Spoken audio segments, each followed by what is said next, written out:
gətirdirlər. Necə bunu eləyirlər ki, beləsinə biabırçılıq olur burada. Çox mən düzdür bunu tam axıracan baxın burada bunun şeyi var. İlhamın portreti görürsünüz burada. İlhamın portretidir. Və bu burada biabırçı bu TikTokda, YouTube'da zatlar çoxdur belə şeylər yəni ki. Bu Erman əvvəllər deyirdi ki, həqiqətən də magik şeylər edirlər, bunun ağzına o kim nəysə orada boşaldırlar, edirlər bu portretinin üstünə. Həqiqətən də bu video mən baxdım, gördüm, belə məhtəl qaldım. Bu arada gərək Erman ətraflı bir söhbət eləsin ki, bu qadın da ki, deməli həmin o Lənkəran Astara tərəfdə olan o magiya ilə məşğul olandan yanına getməyiniz adını görüblər, eləyiblər, neçə dəfə orada olub, yollayırlar və beləsinə adamların üstünə.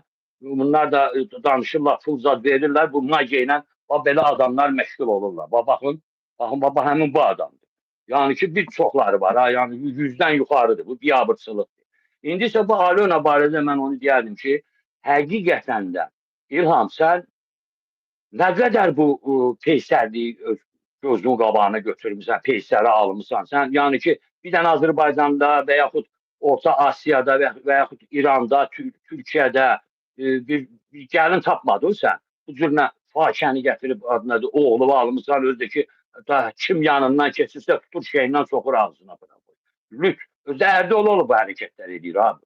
Yəni ki, sən nə qədər bu alçaqlığa gedərsənsən, nə qədər sən bir qeyrətsən, sən dövlət başında oturmağa da haqqın yoxdur. Nə sənin, nə Mehribanın. Siz gərək istefa verib çıxıb gedəsiniz. Bir kərəmli gedəsiniz, qalan da ki, Azərbaycanı biz təmizləyəcəyik. Ona söhbət yox. Bütün mən hamıya müraciət edirəm. Bütün dövlət aparatında da, prokuraturiyada da, Daxili İşlər Nazirliyində də, başqa yəni ki, yerlərdə işləyənlərin də hamısına.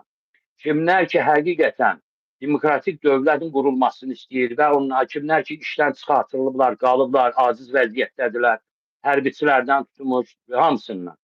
İndiyənəcən sizlərə qarşı nə qədər düşmənçilik bu rejim eləyibsə, hamınız təşkilatlanın, qoşulun bizə, hərbiçilər də, bütün hərbidə olanlar da hazır olsunlar, bütün döyüşə, yəni ki, ətrafınızda olan yaltaqlar, saqqınlar kimlərdir, artıq siz tanıyırsınız onları.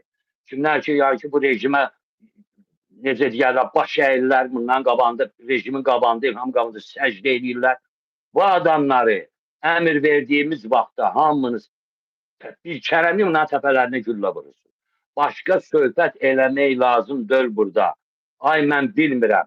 Özdəki bu qazilər də ki, indiyənəcən bir nəfər çıxıb bizə qoşulub demir ki, həqiqətən mən sizlə bərabərəm və sizlə bərabər bunlara qarşı döyüşəcəm. Hamısı çıxır, yalvarır, dilənçiliklə məşğuldur.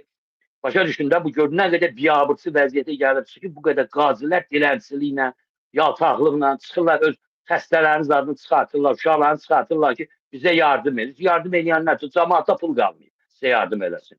Böyük kütlə xalqımız kasıb vəziyyətdədir. Pullular da ki, məzələnirsizlə, sizə yəni ki, pul zat söhbəti, kömək söhbəti yoxdur onlarda. Onların əsas işi odur ki, siz məhv olasınız. Keçən səfər nə dedim? 1990-cı il, 91-ci il, 92-ci ilin heç inanmayın mənə. Gedin, açın, baxın. 1990, 91, 92-ci illərdə Azərbaycanda uşaq doğumu 1 milyon 150 min, 1 milyon 100 min, 1 milyon idi. Baxın ha, 90, 91-ci, 92-ci. İndi isə axırıncı 5 il ərzində Azərbaycanda uşaq doğumu hər il 70 minə gəlib çıxır. 1 milyon hara, 70 min uşaq doğumu hara. Görün Azərbaycanı nə vəziyyətə salıb bu alsa.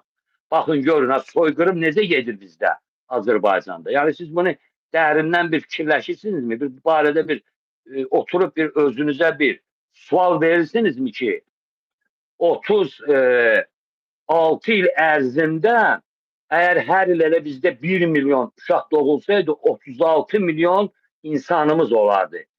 Başa düşürsünüzmü?